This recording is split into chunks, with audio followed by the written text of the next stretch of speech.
Hello everyone. Thank you for joining me around the fireside tonight. My name is Joe, and I'm here to tell you a story. A story of fear and dread. A story of dark histories and darker deeds. A story about endurance and determination. A story about the power of the unknown. Presenting The Empty House, written by Algernon Blackwood, published in 1906. We are kicking off the spooky season with this chilling tale for adults. It was great fun to read, and it is incredibly descriptive in the way it's written and the images it paints in the mind. It's pretty creepy, and I thoroughly hope you enjoy it, but this is really one for the older listeners. I hope you're all keeping well and that life is treating you the way it should. Thank you for all the messages of support and all of your reviews and your donations and everything. I really appreciate it. Should you wish to support Tales by the Fireside, please feel free to head over to talesbythefireside.com/support or tell your friends about the show. If you have written a story that you want me to read on the show, please feel free to email joe@talesbythefireside.com, and I'm more than happy to take a look and see if it can find a place here. Now, please, get comfortable, let go of the daylight, and join me for our story.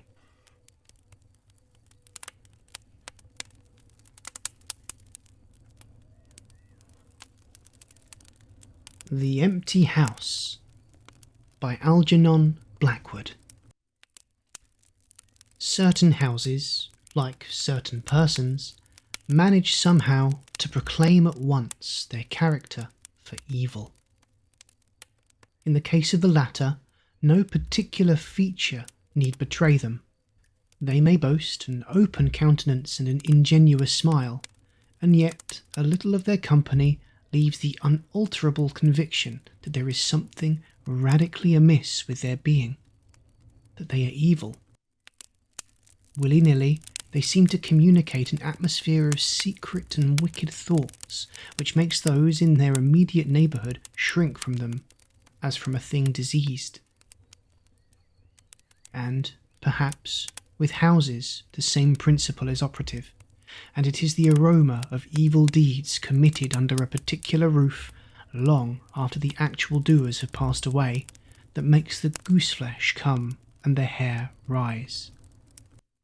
Something of the original passion of the evildoer and of the horror felt by his victim enters the heart of the innocent watcher, and he becomes suddenly conscious of tingling nerves, creeping skin, and a chilling of the blood. He is terror-stricken without apparent cause. There was, manifestly, nothing in the external appearance of this particular house to bear out the tales of the horror that was said to reign within. It was neither lonely nor unkempt. It stood crowded into a corner of the square and looked exactly like the houses on either side of it.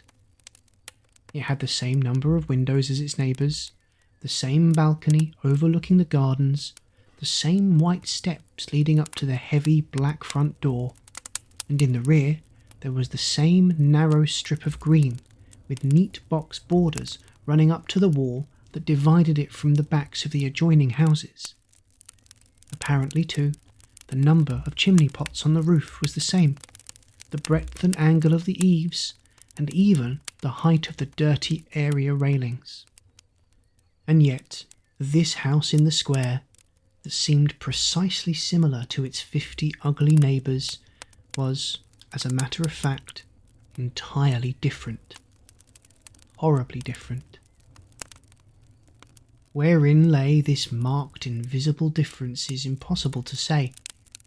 It cannot be ascribed wholly to the imagination, because persons who had spent some time in the house, knowing nothing of the facts, had declared positively that certain rooms were so disagreeable they would rather die than enter them again, and that the atmosphere of the whole house produced in them symptoms of a genuine terror. while the series of innocent tenants who had tried to live in it and had been forced to decamp at the shortest possible notice was indeed little less than a scandal in the town. When Shorthouse arrived to pay a weekend visit to his Aunt Julia in her little house on the seafront at the other end of the town, he found her charged to the brim with mystery and excitement. He had only received her telegram that morning, and he had come anticipating boredom. But the moment he touched her hand and kissed her apple skin wrinkled cheek, he caught the first wave of her electrical condition. The impression deepened when he learned that there were to be no other visitors, and that he had been telegraphed for with a very special object. Something was in the wind, and the something would doubtless bear fruit, for this elderly spinster aunt with a mania for physical research had brains as well as willpower, and by hook or by crook she usually managed to accomplish her ends. The revelation was made soon after tea, when she sidled close up to him as they paced slowly along the seafront in the dusk. "I've got the keys," she announced in a delighted yet half-awesome voice. "Got them till Monday." "The keys of the bathing machine, or?" he asked innocently, looking from the sea to the town. Nothing brought her so quickly to the point as feigning stupidity. "Neither," she whispered. "I've got the keys of the haunted house in the square, and I'm going there tonight." Shorthouse was conscious of the slightest possible tremor down his back. He dropped his teasing tone. Something in her voice and manner thrilled him. She was in earnest.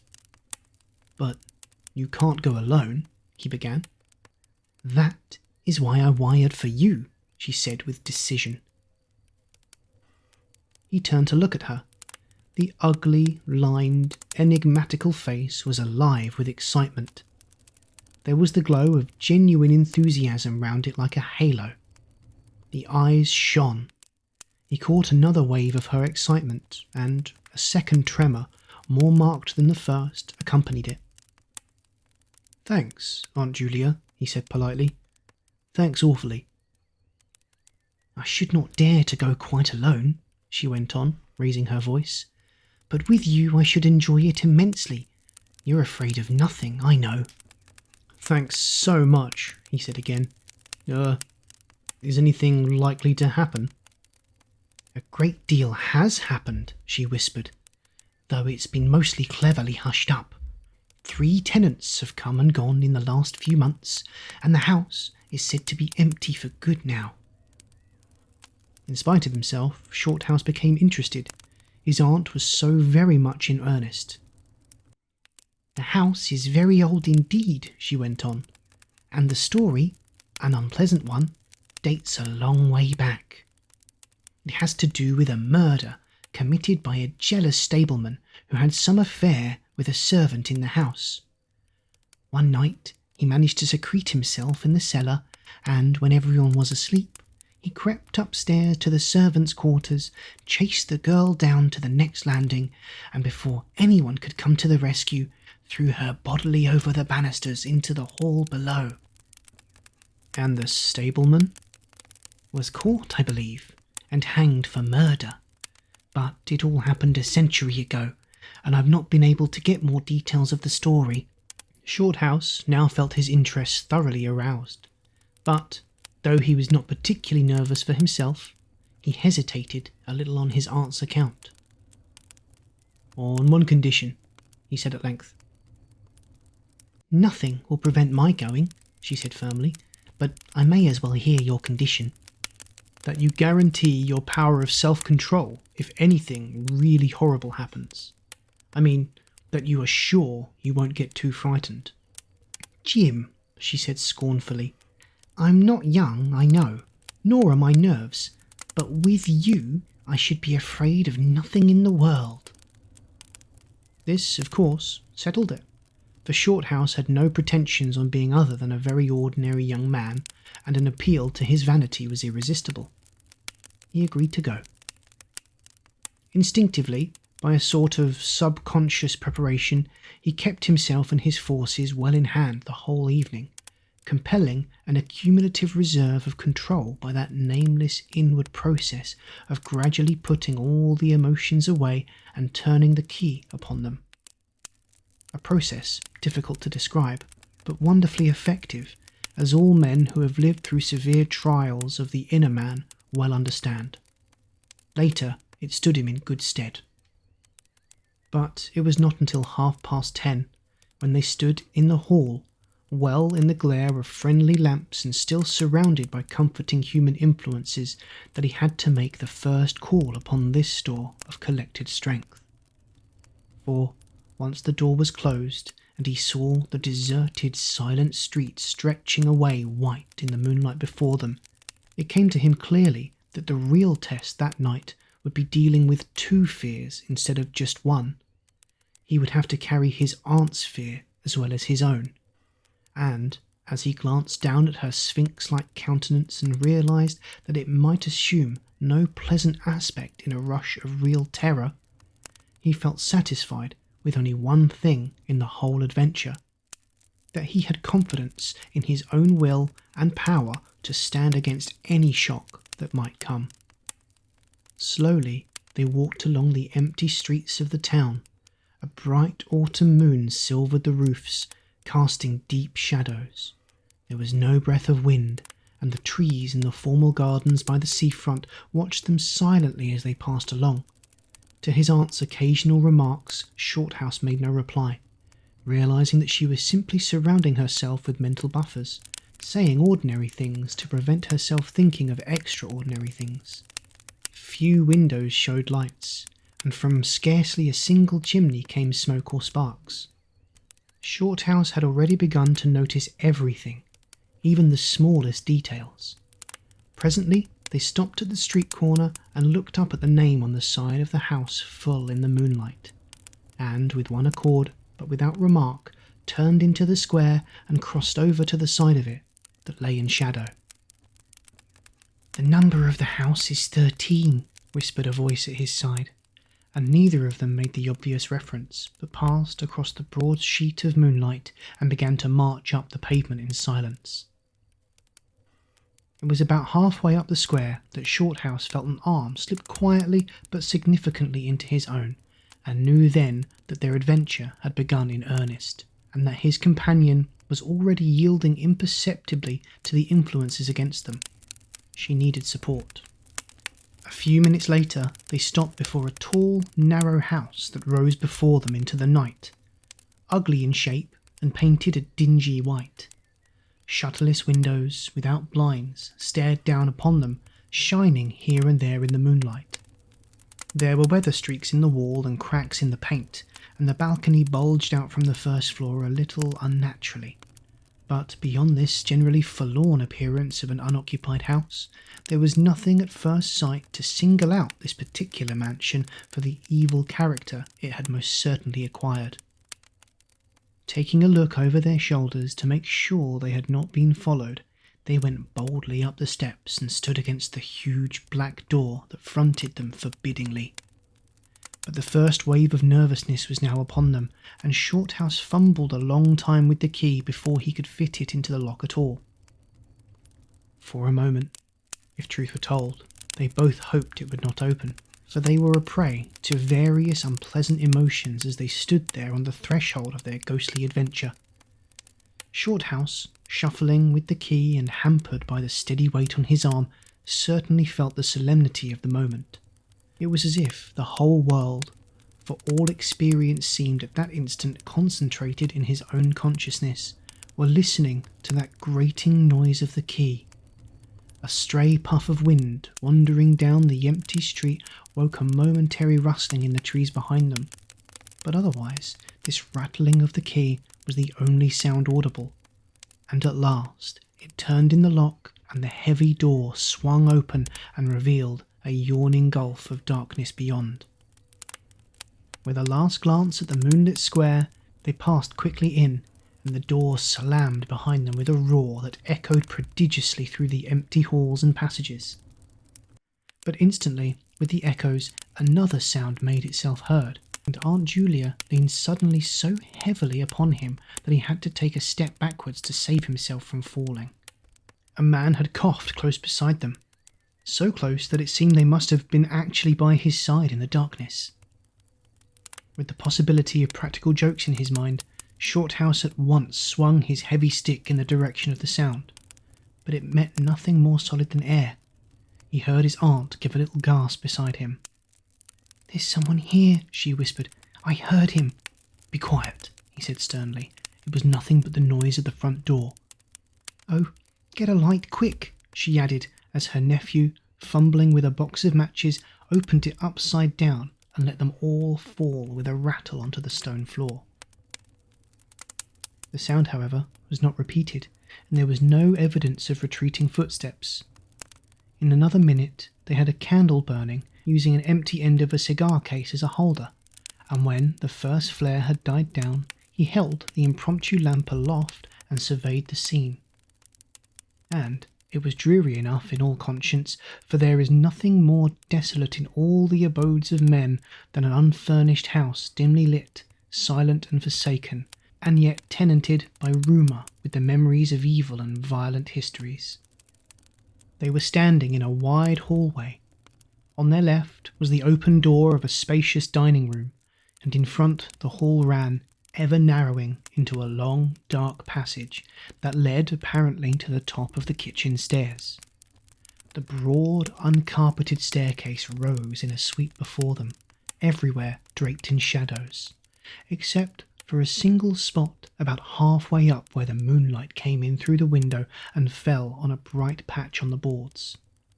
This shaft of light shed a faint radiance above and below it, lending to the objects within its reach a misty outline that was infinitely more suggestive and ghostly than complete darkness. Filtered moonlight always seems to paint faces on the surrounding gloom, and as Shorthouse peered up into the well of darkness and thought of the countless empty rooms and passages in the upper part of the old house, he caught himself longing again for the safety of the moonlit square or the cosy, bright drawing room they had left an hour before. Then, realizing these thoughts were dangerous, he thrust them away again and summoned all his energy for concentration on the present. "Aunt Julia," he said aloud, severely, "we must now go through the house from top to bottom and make a thorough search." The echoes of his voice died away slowly all over the building, and in the intense silence that followed, he turned to look at her. In the candle light he saw that her face was already ghastly pale, but she dropped his arm for a moment and said in a whisper, stepping close in front of him, "I agree. We must be sure there's no one hiding. That's the first thing." She spoke with evident effort, and he looked at her with admiration. "You feel quite sure of yourself? It's not too late?" "I think so," she whispered, her eyes shifting nervously towards the shadows. "Quite sure. Only one thing." "What's that?" "You must never leave me alone for an instant." "As long as you understand that any sound or appearance must be investigated at once, for to hesitate means to admit fear. That is fatal." "Agreed," she said, a little shakily after a moment's hesitation. "I'll try." Arm in arm, Shorthouse holding the dripping candle and the stick, while his aunt carried the cloak over her shoulders, figures of utter comedy to all but themselves, they began a systematic search. Stealthily walking on tiptoe and shading the candle lest it should betray their presence through the shutterless windows, they went first into the big dining room. There was not a stick of furniture to be seen. Bare walls, ugly mantelpieces and empty grates stared at them. Everything, they felt, resented their intrusion, watching them, as it were, with veiled eyes. Whispers followed them. Shadows flitted noiselessly to right and left. Something seemed ever at their back, watching, waiting an opportunity to do them injury. There was the inevitable sense that operations which went on when the room was empty had been temporarily suspended till they were well out of the way again. The whole dark interior of the old building seemed to become a malignant presence that rose up, warning them to desist and mind their own business. Every moment the strain on the nerves increased. Out of the gloomy dining room they passed through large folding doors into a sort of library or smoking room, wrapped equally in silence, darkness and dust, and from this they regained the hall near the top of the back stairs. Here a pitch-black tunnel opened before them onto the lower regions, and, it must be confessed, they hesitated, but only for a minute. With the worst of the night still to come, it was essential to turn from nothing. Aunt Julia stumbled at the top step of the dark descent, ill-lit by the flickering candle, and even Shorthouse felt at least half the decision go out of his legs. "Come on," he said peremptorily, and his voice ran on and lost itself in the dark, empty spaces below. "I'm coming," she faltered, catching his arm with unnecessary violence. They went a little unsteadily down the stone steps, a cold, damp air meeting them in the face, close and malodorous. The kitchen into which the stairs led along a narrow passage was large, with a lofty ceiling. Several doors opened out of it, some into cupboards with empty jars still standing on the shelves, and others into horrible little ghostly back offices, each colder and less inviting than the last. Black beetles scurried over the floor, and once, when they knocked against a deal table standing in a corner, something about the size of a cat jumped down with a rush and fled, scampering across the stone floor into the darkness. Everywhere there was a sense of recent occupation, an impression of sadness and gloom. Leaving the main kitchen, they next went towards the scullery. The door was standing ajar, and as they pushed it open to its full extent, Aunt Julia uttered a piercing scream, which she instantly tried to stifle by placing her hand over her mouth. For a second, Shorthouse stood stock still, catching his breath. He felt as if his spine had suddenly become hollow and someone had filled it with particles of ice. Facing them, directly in their way between the doorposts, stood the figure of a woman. She had dishevelled hair and wildly staring eyes, and her face was terrified and white as death. She stood there motionless for the space of a single second. Then the candle flickered, and she was gone. Gone utterly, and the door framed nothing but empty darkness. "Only the beastly jumping candlelight," he said quickly, in a voice that sounded like someone else's and was only half under control. "Come on, Aunt. There's nothing there." He dragged her forward. With a clattering of feet and a great appearance of boldness they went on, but over his body the skin moved as if crawling ants covered it, and he knew by the weight on his arm that he was supplying the force of locomotion for two. The scullery was cold, bare and empty, more like a large prison cell than anything else. They went round it, tried the door into the yard and the windows, but found them all fastened securely. His aunt moved beside him like a person in a dream. Her eyes were tightly shut, and she seemed merely to follow the pressure of his arm. Her courage filled him with amazement. At the same time, he noticed that a certain odd change had come over her face, a change which somehow evaded his power of analysis. "There's nothing here, Auntie," he repeated aloud quickly. "Let's go upstairs and see the rest of the house. Then we'll choose a room to wait up in."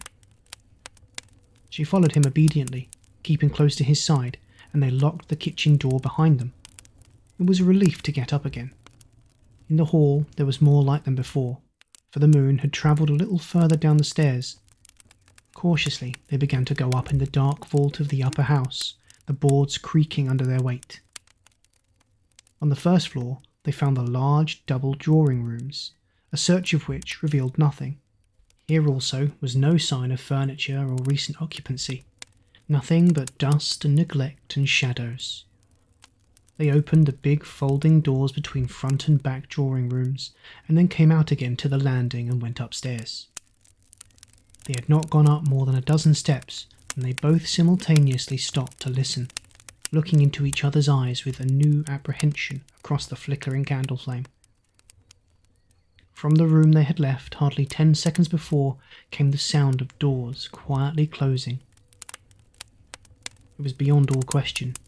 They heard the booming noise that accompanies the shutting of heavy doors, followed by the sharp catching of the latch.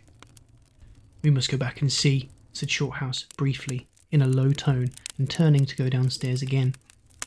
Somehow she managed to drag after him, her feet catching in her dress, her face livid.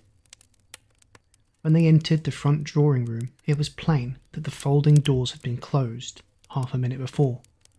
Without hesitation, Shorthouse opened them. He almost expected to see someone facing him in the back room, but only darkness and cold air met him. They went through both rooms, finding nothing unusual. They tried in every way to make the doors close of themselves, but there was not wind enough to even set the candle flame flickering. The doors would not move without strong pressure. All was silent as the grave. Undeniably, the rooms were utterly empty, and the house utterly still. "It's beginning," whispered a voice at his elbow which he hardly recognised as his aunt's. He nodded acquiescence, taking out his watch to note the time. It was 15 minutes before midnight. He made the entry of exactly what had occurred in his notebook, setting the candle in its case upon the floor in order to do so.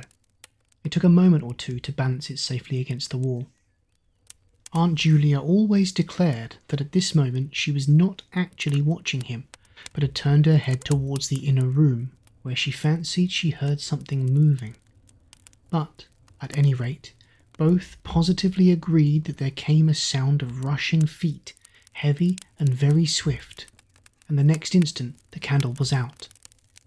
But to Shorthouse himself had come more than this, and he has always thanked his fortunate stars that it came to him alone and not his aunt too. For, as he rose from the stooping position of balancing the candle, and before it was actually extinguished, a face thrust itself forward so close to his own that he could almost have touched it with his lips. It was a face working with passion, a man's face, dark with thick features and angry, savage eyes. It belonged to a common man, and it was evil in its ordinary, normal expression, no doubt. But as he saw it, alive with intense, aggressive emotion, it was a malignant and terrible human countenance.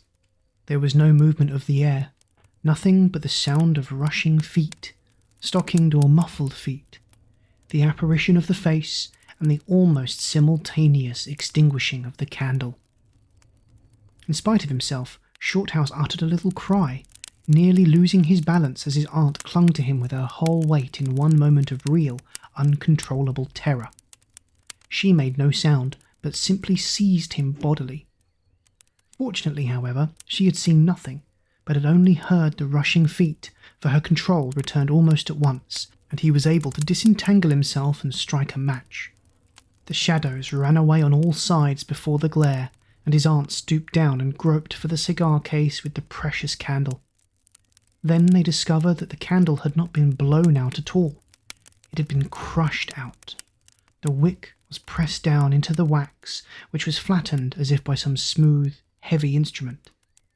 How his companion so quickly overcame her terror, Shorthouse never properly understood, but his admiration for her self-control increased tenfold, and at the same time served to feed his own dying flame, for which he was undeniably grateful. Equally inexplicable to him was the evidence of physical force they had just witnessed. He at once suppressed the memory of stories he had heard of physical mediums and their dangerous phenomena, for if these were true, and either his aunt or himself was unwittingly a physical medium, it meant that they were simply aiding to focus the forces of a haunted house already charged to the brim. It was like walking with unprotected lamps among uncovered stores of gunpowder. So, with as little reflection as possible, he simply relit the candle and went up to the next floor. The arm in his trembled, it is true, and his own tread was often uncertain, but they went on with thoroughness, and after a search revealing nothing, they climbed the last flight of stairs to the top floor of all. Here they found a perfect nest of small servants' rooms, with broken pieces of furniture, dirty cane-bottomed chairs, chests of drawers, cracked mirrors, and decrepit bedsteads. The rooms had low sloping ceilings already hung here and there with cobwebs, small windows and badly plastered walls, a depressing and dismal region which they were glad to leave behind. It was on the stroke of midnight when they entered a small room on the 3rd floor, close to the top of the stairs, and arranged to make themselves comfortable for the remainder of their adventure. It was absolutely bare, and was said to be the room, then used as a clothes closet, into which the infuriated groom had chased his victim and finally caught her. Outside, across the narrow landing, began the stairs leading up to the floor above, and the servants' quarters where they had just searched. In spite of the chilliness of the night, there was something in the air of this room that cried for an open window. But there was more than this. Shorthouse could only describe it by saying that he felt less master of himself here than in any other part of the house.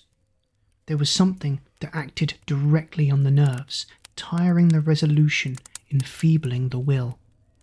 He was conscious of this result before he had been in the room 5 minutes, and it was in the short time that they stayed there that he suffered the wholesale depletion of his vital forces, which was, for himself, the chief horror of the whole experience.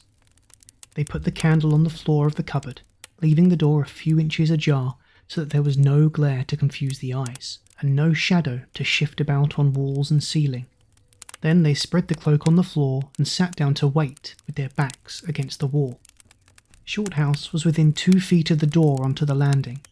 His position commanded a good view of the main staircase leading down into the darkness, and also of the beginning of the servant stairs going to the floor above.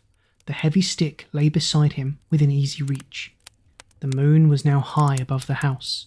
Through the open window they could see the comforting stars like friendly eyes watching in the sky.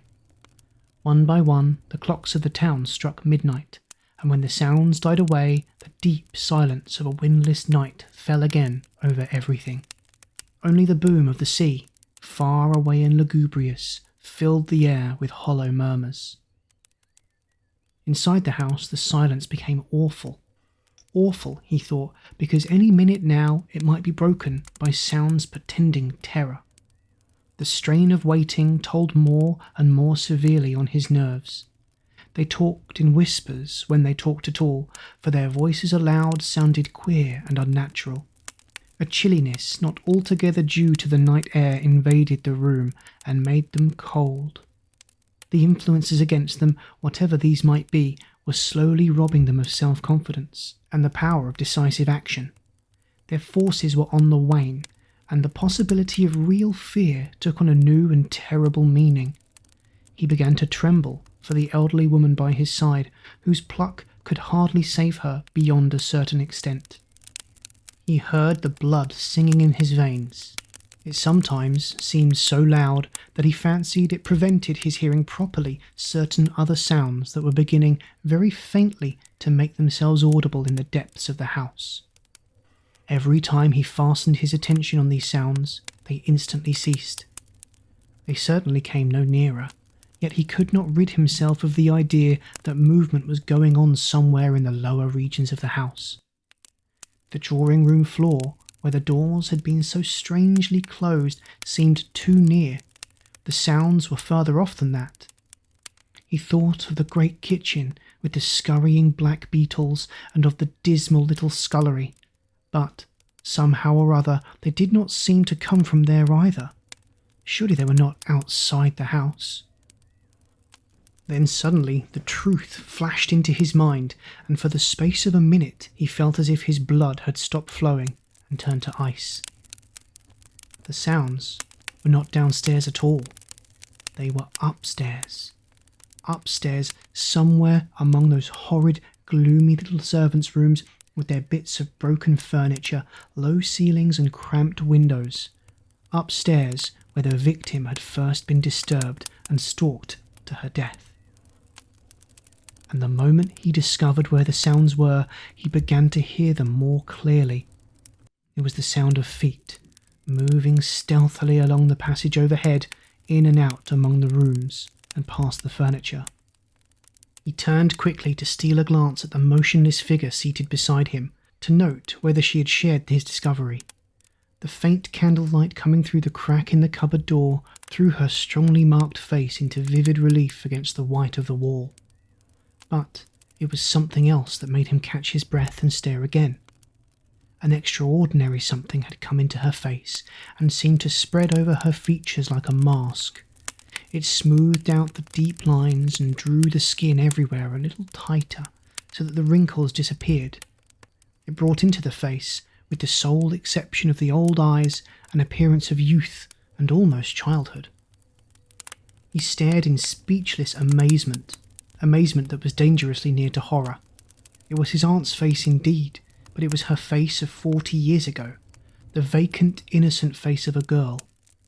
He had heard stories of that strange effect of terror which could wipe a human countenance clean of other emotions, obliterating all previous expressions, but he had never realized that it could be literally true, or could mean anything so simply horrible as what he now saw. For the dreadful signature of overmastering fear was written plainly in that utter vacancy of the girlish face beside him, and when, feeling his intense gaze, she turned to look at him, he instinctively closed his eyes tightly to shut out the sight. Yet, when he turned a minute later, his feelings well in hand, he saw, to his intense relief, another expression. His aunt was smiling, and though the face was deathly white, the awful veil had lifted and the normal look was returning. "Anything wrong?" was all he could think of to say at the moment, and the answer was eloquent, coming from such a woman. "I feel cold and a little frightened," she whispered. He offered to close the window, but she seized hold of him and begged him not to leave her side even for an instant. "It's upstairs, I know," she whispered, with an odd half-laugh, "but I can't possibly go up." But Shorthouse thought otherwise, knowing that in action lay their best hope of self-control. He took the brandy flask and poured out a glass of neat spirit, stiff enough to help anybody over anything. She swallowed it with a little shiver. His only idea now was to get out of the house before her collapse became inevitable, but this could not safely be done by turning tail and running from the enemy. Inaction was no longer possible. Every minute he was growing less master of himself, and desperate, aggressive measures were imperative without further delay. Moreover, the action must be taken towards the enemy, not away from it. The climax, if necessary and unavoidable, would have to be faced boldly. He could do it now, but in 10 minutes he might not have the force left to act for himself, much less for both. Upstairs, the sounds were meanwhile becoming louder and closer, accompanied by occasional creaking of the boards. Someone was moving stealthily about, stumbling now and then awkwardly against the furniture. Waiting a few moments to allow the tremendous dose of spirits to produce its effect, and knowing this would last but a short time under the circumstances, Shorthouse then quietly got to his feet, saying in a determined voice, "Now, Aunt Julia, we'll go upstairs and find out what all this noise is about. You must come too. It's what we agreed." He picked up his stick and went to the cupboard for the candle. A limp form rose shakily beside him, breathing hard, and he heard a voice say very faintly something about being ready to come. The woman's courage amazed him. It was so much greater than his own, and as they advanced, holding aloft the dripping candle, some subtle force exhaled from this trembling, white-faced old woman at his side that was the true source of his inspiration. It held something really great that shamed him and gave him the support, without which he would have proved far less equal to the occasion. They crossed the dark landing, avoiding with their eyes the deep black space over the banisters. Then they began to mount the narrow staircase to meet the sounds which, minute by minute, grew louder and louder. About halfway up the stairs, Aunt Julia stumbled, and Shorthouse turned to catch her by the arm, and just at that moment there came a terrific crash in the servants' corridor overhead. It was instantly followed by a shrill, agonized scream that was a cry of terror and a cry for help melted into one. Before they could move aside or go down a single step, someone came rushing along the passage overhead, blundering horribly, racing madly at full speed, 3 steps at a time, down the very staircase where they stood. The steps were light and uncertain, but close behind them sounded the heavier tread of another person, and the staircase seemed to shake. Shorthouse and his companion just had the time to flatten themselves against the wall when the jumble of flying steps was upon them, and 2 persons, with the slightest possible interval between them, dashed past at full speed. It was a perfect whirlwind of sound, breaking in upon the midnight silence of the empty building. The 2 runners, pursuer and pursued, had passed clean through them where they stood, and already, with a thud, the boards below had received first one, then the other. Yet they had seen absolutely nothing, not a hand or arm or face or even a shred of flying clothing. There came a second's pause. Then the first one, the lighter of the 2, obviously the pursued one, ran with uncertain footsteps into the little room which Shorthouse and his aunt had just left. The heavier one followed. There was the sound of scuffling, gasping, and smothered screaming, and then out onto the landing came the step of a single person treading weightily. A dead silence followed for the space of half a minute, and then was heard a rushing sound through the air. It was followed by a dull, crashing thud in the depths of the house below, on the stone floor of the hall.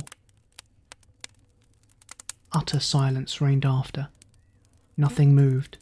The flame of the candle was steady. It had been steady the whole time, and the air had been undisturbed by any movement whatsoever. Palsied with terror, Aunt Julia, without waiting for her companion, began fumbling her way downstairs. She was crying gently to herself, and when Shorthouse put his arm round her and half carried her, he felt like she was trembling like a leaf. He went into the little room and picked up the cloak from the floor, and, arm in arm, walking very slowly, without speaking a word or looking once behind them, they marched down the 3 flights into the hall. In the hall they saw nothing, but the whole way down the stairs they were conscious that someone followed them, step by step. When they went faster, it was left behind, and when they went more slowly, it caught up with them. But never once did they look behind to see, and at each turning of the staircase they lowered their eyes for fear of the following horror they might see upon the stairs above.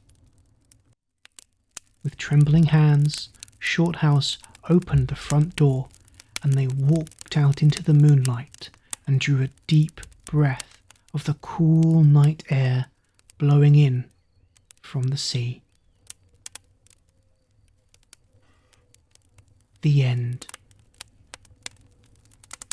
Good night.